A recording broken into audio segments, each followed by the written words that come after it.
अस्सलाम वालेकुम नाज़रीन किराम, तहरीक इंसाफ ने एक बड़ा और तगड़ा पावर शो करने के बाद अपने इंतखाबी मंशूर का ऐलान भी कर दिया है कि अगर हम जीतते हैं, पाकिस्तान की आवाम हमें वोट देती है, इमरान खान को जिताती है, तो हम पाकिस्तान के लिए क्या करेंगे।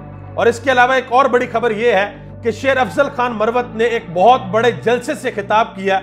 एक रैली थी जो बाद में जलसे में बदल गई केपीके के अंदर, और उन्होंने कहा है कि केपीके वालों, अब तुम्हारा अगला जो वजीर आला है वो अली अमीन होगा। अली अमीन गंडापुर, जिसने इमरान खान के लिए लाजवाब कुर्बानियां दी हैं और अब तक डट के इमरान खान के साथ खड़ा है। शेर अफजल मरवत ने बता दिया है कि आपका अगला वजीर आला अली अमीन है। अब आते हैं इस बात के ऊपर कि पाकिस्तान तहरीक इंसाफ ने अपना जो इंतखाबी मंशूर है, जिसको वह बेसिकली इनकलाबी मंशूर कह रहे हैं, वो मंशूर क्या है, क्या क्या चीजें पाकिस्तान की आवाम को मिलने के लिए जा रही हैं। इससे एक दिन पहले नून लीग ने अपना मंशूर जारी किया था, जिसमें उन्होंने कहा था कि जी नैब का खात्मा करेंगे, महंगाई को कम करेंगे और भारत के साथ अपने तल्लुकात हम सही करेंगे ताकि उनके साथ तजारत कर सके। और इसके अलावा मियां साहब जहां भी जा रहे हैं वहां पे कह रहे हैं कि जी यहाँ पे एयरपोर्ट बना दूंगा, इधर भी एयरपोर्ट बना दूंगा, ये मोटरवे सही नहीं है, इसको उखाड़ कर दोबारा बना देंगे। मतलब ये उनका मंशूर है। अब जो तहरीक इंसाफ का मंशूर आया है वो जरा आपके सामने रखने लगा हूं। जो सबसे अहम बात आई है उनके मंशूर में, उन्होंने कहा जी जब हम इलेक्शन जीतेंगे और इलेक्शन जीतने के बाद हम आइन के अंदर एक तरमीम करेंगे, और वह तरमीम यह करेंगे कि पाकिस्तान की आवाम डायरेक्टली पाकिस्तान का वजीर आजम चुनेगी।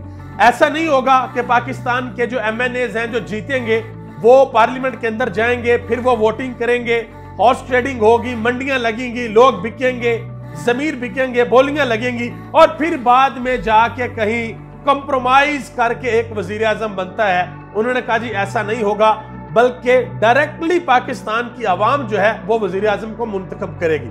अब सवाल बनता है कि भाई डायरेक्टली कैसे करेगी। वो इस तरीके से करेगी कि जितनी बड़ी बड़ी पार्टीज हैं, जैसे पाकिस्तान तहरीक इंसाफ है, पाकिस्तान मुस्लिम लीग नून है, पाकिस्तान पीपल्स पार्टी है, या और 2 4 6 जमातें हैं, वो अपना अपना उम्मीदवार नामजद करेंगी कि हमारी तरफ से ये बंदा वजीर आजम होगा, और उस बंदे को डायरेक्टली पूरे मुल्क से वोट पड़ेगा। तो इस तरीके से एक बंदा डायरेक्टली अवाम के वोट से वजीर आजम बनेगा। दूसरे नंबर पर उन्होंने कहा है कि असेंबली की जो मुद्दत है वो 5 साल से कम करके हम लोग 4 साल कर देंगे। जो सेनेट की मुद्दत है वो 6 साल से कम करके 5 साल कर देंगे, और आधे सेनेटर भी डायरेक्टली पाकिस्तान की आवाम मुंतखब करेगी। ये बड़ी तब्दीलियां हैं, ये बड़े अहम पॉइंट्स हैं मंशूर के। और इसके अलावा जो सबसे अहम पॉइंट मैं समझता हूं वो ये है कि पाकिस्तान तहरीक इंसाफ सेहत के शोबे में जो सेहत कार्ड है वो पूरे पाकिस्तान को देगी। पाकिस्तान की आवाम के पास सेहत कार्ड होगा उनकी जेब में, जिसमें 10 लाख रुपया भी हो सकता है, 20 लाख भी हो सकता है। वो गवर्नमेंट बनने के बाद की बात है। किसी को भी ये परेशानी नहीं होगी कि हमारा कोई अजीज, कोई भाई, कोई बड़ा, कोई बुजुर्ग, खानदान का कोई फर्द बीमार हो गया तो हमें अस्पतालों में जाकर धक्के खाने पड़ेंगे ना। अपना जाके हेल्थ कार्ड दिखाएं और अपने प्यारों का आप आराम से इलाज करवा सकेंगे। आगे आजे जो मजीद चीजें हैं वो ये है कि शानदार पाकिस्तान और शानदार मुस्तकबिल, एक कौम, एक कानून, सब बराबर होंगे।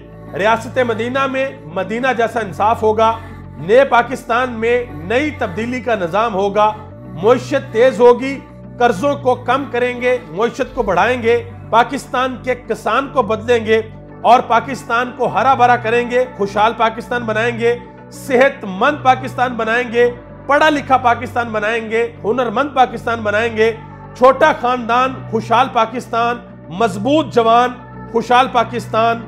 कोई ये ना समझे अपने आप को कि कमजोर है ये पाकिस्तान, ये ख्वाब है, ये नई राहें हैं। अब इसमें हैरानकुन तौर पे कोई मोटरवे नहीं है, कोई इसमें एयरपोर्ट नहीं है, कोई ये नहीं है कि इधर से उखाड़ के ये कर देंगे। ये सारी की सारी चीजें वो हैं जो एक कौम को बिल्डअप करती हैं। देखें, एक कौम को उठाने के लिए ना 3 चीजें, सबसे अहम 3 चीजें हैं। सबसे पहले नंबर पे आपकी हेल्थ, दूसरे नंबर पे आपकी एजुकेशन, और तीसरे नंबर पे आपका रोजगार। अगर आपने इन 3 सेक्टर्स के अंदर काम कर लिया और अपने लोगों को रिलीफ दे दिया तो इसका मतलब है कि आप अपने मुल्क के अंदर बेहतरीन काम कर रहे हैं। लेकिन आपने अगर ये कहना है जी असी हमने बनाना ही एयरपोर्ट है, हमने बनानी मोटरवे है और कोई काम ही नहीं है, तो फिर मुल्क इस तरीके से तरक्की नहीं करते। उसकी एक वजह, मतलब आप ये ना सोच रहे हो कि क्या मोटरवे बनाना कोई गलत काम है, बिल्कुल गलत काम नहीं है, अच्छा काम है। लेकिन जब आप बड़े बड़े प्रोजेक्ट्स बनाते हैं, मिसाल के तौर पे लाहौर के अंदर ऑरेंज ट्रेन का एक प्रोजेक्ट है जिसको मरियम नवाज साहब ने देख के कहा था कि वो देखो ऑरेंज ट्रेन जा रही है, मियां साहब का प्रोजेक्ट है। ये नहीं बताते लोगों को कि कितने बिलियन डॉलर कर्ज लेके वो प्रोजेक्ट बनाया है। ये नहीं बताते कि वो प्रोजेक्ट एक दिन के अंदर कितना नुकसान पाकिस्तान को दे रहा है। ये नहीं बताते कि लाहौर के अंदर एक प्रोजेक्ट बना के पूरे पंजाब का डेवलपमेंट का बजट वहां पर लगाया गया। ये वो चीजें हैं जो आवाम को बताने वाली होती हैं कि जब आप इस तरह के प्रोजेक्ट लगाते हैं तो बाहर से आपको कर्ज उठाना पड़ता है, उसकी वजह से आपके रुपए की वैल्यू गिर जाती है। तो आपको काम किस पे करना चाहिए, दूसरी चीजें जिसके ऊपर आपको काम करना चाहिए। बहरहाल ये हर पार्टी का अपना अपना हिसाब किताब है। बैरिस्टर गौहर अली खान ने एक हंगामी प्रेस कॉन्फ्रेंस भी जारी की है। उन्होंने कहा जी हम मुल्क की सबसे बड़ी सियासी जमात हैं और हमें इंतखाबी मुहिम की इजाजत नहीं दी जा रही। हमारी पार्टी और उम्मीदवारों को दीवार से लगाने की कोशिश की जा रही है। एक मुल्क में दो कानून नहीं हो सकते, ये बैरिस्टर गौहर अली खान ने कहा है। आगे आ जाइए जी, अनवर मसूद साहब पाकिस्तान की बहुत बड़ी शख्सियत है, उन्होंने एक पैगाम जारी किया। उन्होंने कहा जी मैं जिंदा ही इस इलेक्शन के लिए हूं, मैं ये इलेक्शन देखना चाहता हूं, मौसम जैसा भी हो। 8 फरवरी को अपने घरों से निकले, 76 बरस से आप अपने घरों के अंदर बैठे हुए हैं। आपको अपने घरों से बाहर निकलना होगा और अपने घरों से बाहर निकल के आपको वोट डालना होगा। चौधरी गुलाम हुसैन ने एक बात किया बड़ी अहम। उन्होंने कहा जी नून लीग के उम्मीदवार जहां जाते हैं लोग मुंह दूसरी तरफ फेर लेते हैं या उनको उनके मुंह के ऊपर देना शुरू कर दे। ये चौधरी गुलाम हुसैन साहब बात कर रहे हैं, ठीक है जी। ये ग्राउंड के ऊपर जो सूरत हाल है वो ये बता रहे हैं। हबीब अकरम ने एक बड़ी अहम बात की है। उन्होंने कहा जी हमारा सियासी मसला यही है कि इमरान खान ने इस निजाम को खोल के रख दिया। इस राज का आश्कार हो जाना किसी को पसंद नहीं आ रहा। अगर मदारी के हाथ की सफाई तमाशियों पर खुल जाए तो फिर करतब नहीं रहता, बल्कि खुद मदारी ही लतीफा बन जाता है। मिसाल के तौर पर एक मदारी है, वो पब्लिक को खड़ा करके कोई तमाशा दिखा रहा है और पब्लिक को यह पता नहीं लग रहा कि यह तमाशा किस तरीके से कर रहा है, तो पब्लिक बड़ा एंजॉय करती है। लेकिन जैसे ही पब्लिक को यह पता चलता है कि भाई ये मदारी इस तरीके से तमाशा कर रहा है, ये पीछे ट्रिक है, तो फिर वह पब्लिक कभी भी उस मदारी का तमाशा नहीं देखती, वो वहां से चली जाती है। यह हबीब अकरम की बात का मकसद है। आगे आजे जुनैद सलीम ने एक बड़ी अहम बात की है जी, सनम जवेद और मरियम नवाज साहिबा के हवाले से। उन्होंने कहा जी आपको एक छोटी सी बच्ची से डर लगने लग गया है, जो जेल के अंदर बंद है वो आपके लिए भूत बन गई है। 3 बार वजीर आजम रहने वाली दुख्तर मशरक को एक बच्ची से इतना डर लग गया है कि पूरे का पूरा सिस्टम उस बच्ची को अंदर रखने के लिए आखिरी हदों को जाने के लिए तैयार है कि सनम जवेद किसी भी तरीके से बाहर ना निकल सके। अगर वो बाहर निकलकर एक रैली भी अपने हल्के के अंदर कर देती हैं तो फिर मरियम नवाज साहिबा किसी भी सूरत वहां से जीत नहीं सकती।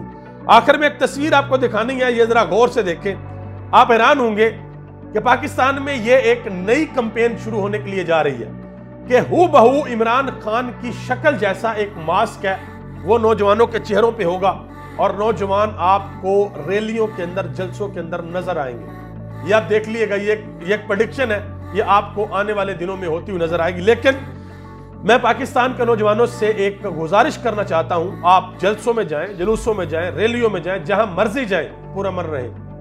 किसी भी ऐसी एक्टिविटी का हिस्सा ना बनिएगा कि जिससे कानून आप पर हाथ डाले। इससे आप भी परेशान होंगे, आपके घर वाले भी परेशान होंगे। हाँ, एक पॉलिटिकल एक्टिविटी करनी है वो करें, लेकिन कोई भी गलत काम मत कीजिएगा, यानी कि कानून को हाथ में ना लीजिएगा। आप सबका बहुत बहुत शुक्रिया। पाकिस्तान जिंदाबाद, पाकिस्तान के अवाम और पाकिस्तान के इदारे जिंदाबाद।